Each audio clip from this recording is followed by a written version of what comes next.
বন্ধুরা, পাকিস্তান দল করো বা মরো ম্যাচে বাংলাদেশকে হারিয়ে এশিয়া কাপ 2025-এর ফাইনালে পৌঁছে গেছে। এবার 28 তারিখে আমরা বড় ফাইনাল দেখতে যাচ্ছি। 2017 সালের পর প্রথমবার আবারও ভারত ও পাকিস্তানের মধ্যে ফাইনাল হতে চলেছে।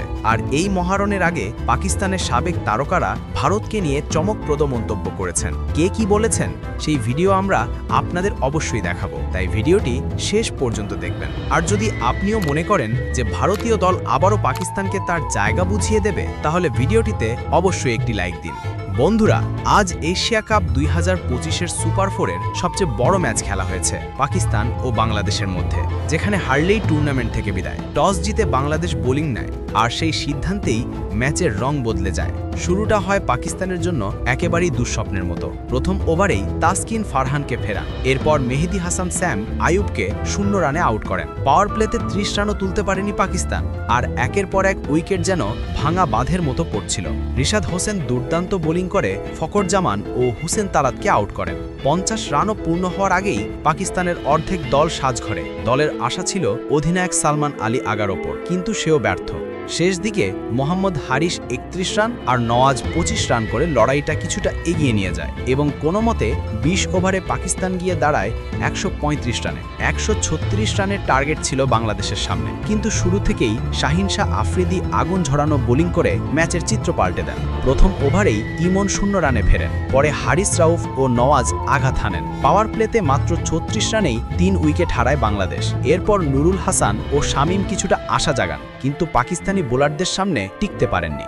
একের পর এক ব্যাটসম্যান হঠাৎ বড় শট খেলতে গিয়ে আউট হচ্ছিলেন। ফলাফল 135 রানের লক্ষ্য ছুঁতে ব্যর্থ হয় বাংলাদেশ।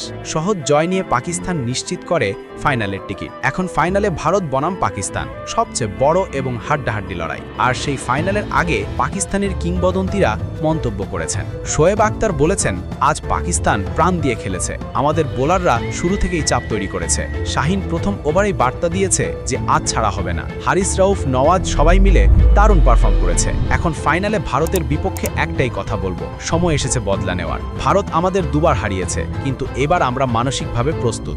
এবার কোনো ভুল হবে না। ওয়াসিম আকরাম বলেছেন, হ্যাঁ, পাকিস্তান ভালো খেলেছে, বিশেষ করে বোলিং ইউনিট। তবে আমার ভয় এই জয়ে দল যেন ভেসে না যায়। ভারত এই টুর্নামেন্টে 2 বার হারিয়ে স্পষ্ট করে দিয়েছে তারা এখন সবচেয়ে ব্যালেন্সড টিম। ফাইনালে জিততে হলে আমাদের নিখুঁত খেলা খেলতে হবে, নইলে আবারও ভারত আমাদের কাঁদাবে। শাহিদ আফ্রিদি বলেছেন, ইন্ডিয়া পাকিস্তান ম্যাচ মানে শুধু ক্রিকেট নয়, এটা একটা ইমোশন। আর যখন সেটা ফাইনালে হয় তখন তো কথাই নেই। আজ বাংলাদেশকে হারানো প্রমাণ করে দল ফোকাসে আছে। হ্যাঁ, ব্যাটিংয়ে উন্নতি দরকার, কিন্তু বোলিং আমাদের দুনিয়ার সেরা। এবার আমরা 100% দেব, ভারতকে তৃতীয়বার জিততে দেব না। রমিজ রাজা বলেছেন, আমি বড় পরিসরে দেখি। পাকিস্তান আজ মানসিকভাবে দুর্দান্তভাবে ফিরে এসেছে, কিন্তু ভারত এখন আমাদের থেকে 10 ধাপ এগিয়ে। তাদের দলে 1-2 জন নয়, পুরো লাইন আপই ম্যাচ উইনার। আমাদের ব্যাটিং স্থির করতে হবে, ফিল্ডিং উন্নতি করতে হবে। 140-50 রানের চিন্তা করলে ভারত 10 ওভারেই ম্যাচ শেষ করে দেবে। তাই 180+ কথা ভাবতে হবে, নইলে ভারত শুধু হারাবে না, শিখিয়েও দেবে। এখন দেখার পালা রবিবারের সেই মহারণে কে জেতে। বন্ধুরা, আপনাদের কি মনে হয়, ভারত কি আবারও পাকিস্তানকে ধুলো চাটাবে? কমেন্টে জানাতে ভুলবেন না।